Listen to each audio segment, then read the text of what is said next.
देवेंद्र फडणवीस, त्यानंतर राज्याचे देशाचे प्रधानमंत्री नरेंद्र मोदी यांनी खरं म्हणजे कॉकरोच जनता पार्टीचे जे सगळे संस्थापक आहेत, मग दिपके असतील, अभिजित दिपके किंवा त्यांचे सहकारी, या सगळ्यांचे फोटो आपल्या कार्यालयात लावायला पाहिजे. कारण ह्या लोकांमुळे यांना कळलं की जेनझीचे काही प्रश्न आहेत, ते कोणत्या संकटातून जात आहेत. नीटचे पेपर फुटले आहेत, लक्ष घालत नव्हते. त्याच्यामुळे देवेंद्र फडणवीस यांनी आता जो कार्यक्रम करतायत, कुठे करतायत?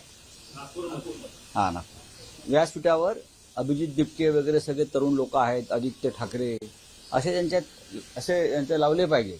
तर ह्यांच्यामुळे तुम्हाला हे सगळं सुस्त्याने करावं असं वाटतंय. काल जेएनझीचे एक मेळावा पुण्यात झाला, छात्रों की गुंज. तेव्हा हेच मुख्यमंत्री असं म्हणतायत हा पेड इव्हेंट आहे. आज तुमचा काय आहे? हा पेड इव्हेंट आहे म्हणताय, तुम्ही अपमान करताय मुलांचा, विद्यार्थ्यांचा, तरुणांचा. हा पेड इव्हेंट आहे. मग लाडकी बहीण काय? लाडकी बहीण मतं विकत घेण्यासाठी 1500 रुपयाला जो पेड इव्हेंटच होता. बिहारमध्ये 10,000 रुपये टाकले मोदींनी, हा पेड इव्हेंटच होता ना. भारतीय जनता पक्ष हाच एक पेड इव्हेंट आहे. स्वतः भारतीय जनता पक्ष संपूर्ण हा काय पक्ष नाही, हा एक पेड इव्हेंट आहे. हा पेड इव्हेंट, तो पेड इव्हेंट, तो पेड इव्हेंट. एक अत्यंत गंभीर प्रश्न या महाराष्ट्रामध्ये सध्या आहे. त्याच्यावरती आपले मुख्यमंत्री काही बोलले आहेत का? पोषण आहारात शालेय मुलांच्या निकृष्ट दर्जाचं भोजन दिलं जात आहे. आंबेगावमध्ये एका शाळेमध्ये कच्चं धान्य, कच्चा वाटाणा आणि इतर सगळं हे 13 शिट्या घेऊन कुकरच्या शिजलं नाही, हे लोकांसमोर आणणाऱ्या रेश्मा पारधी या शिक्षिकेला निलंबित केलं. हा वाटाणा 13 शिट्या देऊन शिजला नाही. देवेंद्रजींनी हा वाटाणा घेऊन आपल्या घरी शिजवावा, वहिनी साहेबांना द्यावा, शिजवा म्हणावं. आणि तुम्ही त्या महिलेला निलंबित करता, शिक्षिकेला, जिनी त्या मुलांना किती निकृष्ट दर्जाचा आहार मिळतो हे जेव्हा सांगण्याचा प्रयत्न केला.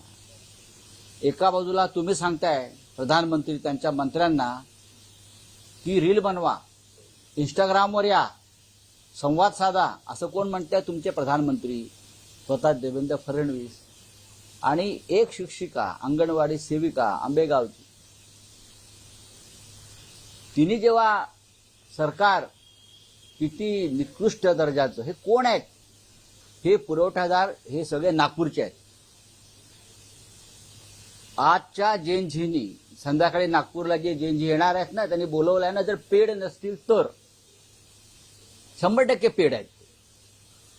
यांच्याकडून सभेला जाणार आहेत. जर ते पेड नसतील तर एखाद्या विद्यार्थ्यानं उठून विचारावं, शालेय पोषण आहारामध्ये जो भ्रष्टाचार चालू आहे, झेन अल्फा, वाटाणे, चणे, भात, शिळं अन्न, हे शालेय पोषण आहार पुरवठादार हे भारतीय जनता पक्षाचे ठेकेदार आहेत, नागपूरचे आहेत. पगारिया त्याचं नाव मी तुम्हाला सांगतो. फडणवीसांचा अत्यंत खास माणूस, भाजपला पैसे देतो निवडणुका लढायला. हा पगारिया कोणाचा माणूस आहे? जो हा निकृष्ट दर्जाचा चायना माल वाटाणा, प्लास्टिकचा वाटाणा मुलांना खायला घालतो. आणि तुम्ही आम्हाला पेड इव्हेंट म्हणता. तुमचं सगळं पेड जात आहे ना तुमच्या भाजपच्या खिशात. ह्याच्यावर देवेंद्रजी जर बोलले तर त्या राज्याचे मुख्यमंत्री म्हणून शोभते. पण ह्याच्यावर बोललं की निलंबन करायचं, ह्याच्यावर बोललं की गुन्हे दाखल करायचे, या विषयावर बोललं की ते पेड आहेत. त्यांना अक्कल नाही, तुम्हाला अक्कल आहे. हा वाटाणा जो आहे आंबेगावच्या शाळेतला, हा त्या विद्यार्थ्यांनी वर्षा बंगल्यावर घेऊन जावं आणि खा म्हणावे याची भाजी खाऊन दाखवावी त्यांनी. आणि त्या पगारियाचं सगळं निलंबन पगारियाचं व्हायला पाहिजे. हा जो कंत्राटदार आहे त्याचं निलंबन झालं का? त्याचं निलंबन झालं नाही. निलंबन झालं त्या बिचाऱ्या शिक्षिकेचं. आता तिला नंतर लोकांच्या दबावामुळे परत घेतलं, ठीक आहे, कारण आता लोक जागरूक आहेत. तेव्हा ते जे काय सांगतायत पेड इव्हेंट, अमुक इव्हेंट, तमुक इव्हेंट, तुमच्या पायाखालची वाळू सरकली आहे. मी हातभर फाटली असं म्हणणार नाही, ते बरं दिसत नाही, असभ्य आहे ना ते. हातभर फाटली असं म्हणणं बरोबर नाही. तो अनपार्लमेंटरी शब्द असं भाजपचे लोक म्हणतील. आणि मुख्यमंत्री प्रधानमंत्र्यांना हातभर फाटली असं म्हणणं अत्यंत चुकीचं आहे. त्याच्यामुळे त्यांच्या पायाखालची वाळू सरकली, त्यांना झोप लागत नाही. राहुलजींनी घेतल्यावरती यांनी मेळावे सुरू केले, तोपर्यंत मला आठवण नव्हती. आदित्य ठाकरे यांनी आमच्या झेंजीचे मेळावे, मैदानं वाचवण्यासाठी झेंजींचे आंदोलनं सुरू केली आदित्यजींनी. त्यानंतर यांना आठवण झाली, मंत्री जात आहेत विद्यापीठामध्ये. आता जतीनराव माझी जर एखाद्या विद्यापीठात गेले, तुम्ही कल्पना करा की ज्यांना हो का ठो कळत नाही शिक्षणातलं, असे अर्धे मंत्री आहेत तुमच्याकडे. त्यांना तुम्ही विद्यापीठात पाठवणार, हा जैनजीचा अपमान आहे. महाराष्ट्रात असे अनेक मंत्री आहेत, त्यांचा संबंधच नाही काही. त्यांनी शिक्षणाचा आयता घो करून टाकलेला आहे. संसदीय शब्द आहे हा. सिनेमा आलाय त्याच्यावर, त्याला पुरस्कार मिळाला या सिनेमाला. तेव्हा देवेंद्र फडणवीस यांनी कृपा करून जैनजीच्या लोकांच्या, शिक्षकांच्या नादाला आता लागू नये. तुम्ही जे शोषण केलं आतापर्यंत ते आता सगळं बाहेर यायला लागलेलं आहे. तुम्हाला तो कच्चा वाटाणा आम्ही खायला घालू. तो जो हिरवा कच्चा वाटाणा आहे तो आम्ही तुम्हाला खायला घालू. तुम्हाला तो खावाच लागेल. माफी मागा त्या विद्यार्थ्यांची ज्यांनी हा कच्चा वाटाणा खाल्ला आणि आजारी पडले. अनेक शाळांतून शिळं अन्न खाल्ल्यामुळे मुलं आजारी पडली, त्यांना विषबाधा झाली. हे तुमच्या राज्याच्या मुख्यमंत्र्यांना माहिती आहे का? जैनजीचे मेळावे घेत आहेत. भ्रष्टाचारासंदर्भात पाहायला गेलं तर जामनगर पॅटर्न संदर्भात तुम्ही काय माहिती समोर आणली? एमआयडीसी असेल, गिरीश महाजन असेल आणि सामंतवरती देखील आरोप केले. मी आरोप करत नाही. मला आता बघा बाहेर माझ्याकडे किती लोक भेटले भ्रष्टाचाराच्या फाईल घेऊन बसले. साधे लोक आहेत. एमआयडीसी मध्ये मराठी उद्योजकांना प्लॉट मिळत नाही, आज लिहिलंय मी. हे एक प्रकरण आहे. माझ्याकडे अशी 111 प्रकरण आहेत. डायरेक्ट त्या एजंटला भेटायला लावतात. मंत्री भेटत नाहीत, त्यांची ओएचडी नाही भेटलं तर ओएचडी एजंटला भेटायला सांगतात. स्टार्टअप इंडिया करताय ना, मेड इन इंडिया करताय. एमआयडीसीचे प्लॉट कोणाला जात आहेत आणि कोणत्या मार्गाने जात आहे, कुठल्या मागे किती पैसे आहेत? मी किती म्हटले आयुष्यावर बोलायचं नाही तरी मला राहत नाही हे विषय बोलल्याचे. इतके लोक येत आहेत. कुंभमेळ्यामध्ये बघा काय चाललंय, म्हटलंय कशा प्रकारे पैसे खात आहेत. धर्म सोडत नाही, उद्योग सोडत नाही, शिक्षण सोडत नाही, पोषण आहार सोडत नाही मुलांचा. सर्वत्र पैशाचा अपहार सुरू आहे. आदित्य ठाकरे आज रेड कार्ड दाखवणार आहेत गव्हर्नमेंटला. सगळ्या खेळाडूंना त्यांनी विनंती केली. रेड कार्ड हा फुटबॉल मधला म्हणजे बाहेर काढतात. हे सुद्धा आम्हाला आदित्यजीमुळे कळलं. ते फुटबॉल प्रेमी आहेत. रेड कार्ड फार उत्तम प्रकारचं आंदोलन त्यांनी हातामध्ये घेतलं आहे. मुंबईमधलं मैदानं वाचवण्यासाठी. ही सगळी मैदानं ही एका विशिष्ट बिल्डरांच्या हातात दिली जातात. विशिष्ट बिल्डर, फडणवीसांच्या मर्जीतले बिल्डर. मुंबई विकायलाच काढली, विकली. हे बिल्डर आहेत, हे फडणवीसांचे हस्तक आहेत आणि उरलेले डेप्युटी सीएम शिंदे यांचे हस्तक आहेत. आणि सगळे मिळून मुंबई आणि महाराष्ट्र लिलावात काढलेला आहे. तुम्ही कुठेही जा. काल मी पश्चिम महाराष्ट्रात होतो, तिथेही अडाणीनं जमिनी ताब्यात घेतल्या त्याच्या प्रकल्पासाठी. आणि 27 गावचे शेतकरी माळशेज घाटाच्या खाली रस्त्यावर उतरत आहेत. पुढल्या आठवड्यात मी ज्या आंदोलनाला जातोय आणि आंदोलन आम्ही उभं करतो. चाकणची एमआयडीसी जबरदस्तीनं विमानतळासाठी अडाणीसाठी शेतकऱ्यांच्या जमिनी हिसकावून घेतल्या जात आहेत. मी काल त्या भागामध्ये होतो.